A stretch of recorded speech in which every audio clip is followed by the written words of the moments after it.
In today's video, I will teach you how to overlay text onto uneven objects in GIMP. Let's get started.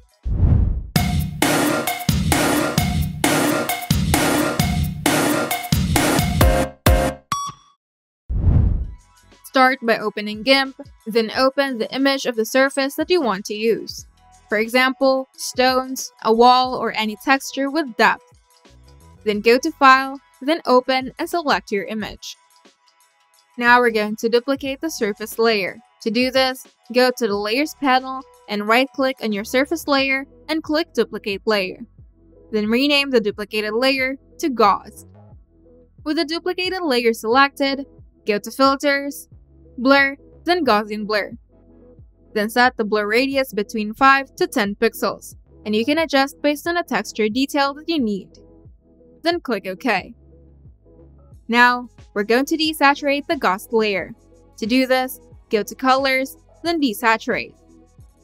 Then choose Luminosity or any option that gives you the best grayscale result. Then click OK. In the Layers dialog, click the eye icon next to the gauze layer to temporarily hide it. Now go to File, then Open as Layers, then select the image file of your text or logo and make sure it is a PNG with transparency. And it will appear as a new layer on top of the surface image. Now ensure that the logo or text layer matches the size of the background for proper displacement. To do this, go to Layer, then Layer to Image Size. Then go to Filters, Map, then Displace. In the Displace dialog, set the displaced X and Y to the gauze layer. And for the displacement values, start with 10 and adjust up to 30 for more distortion. And for mapping, use the Cartesian, and you can also try polar if the effect is too linear and you want distortion towards corners.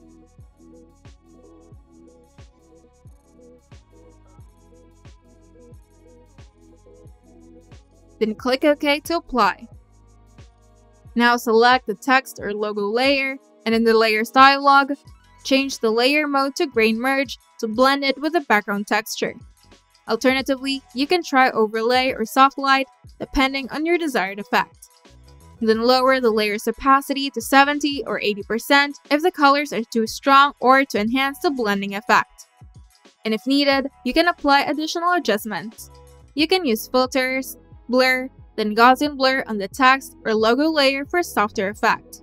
And you can also apply colors, brightness and contrast to balance the visibility and integration of the text or logo. Now examine your image to ensure the text or logo appears naturally integrated with the surface.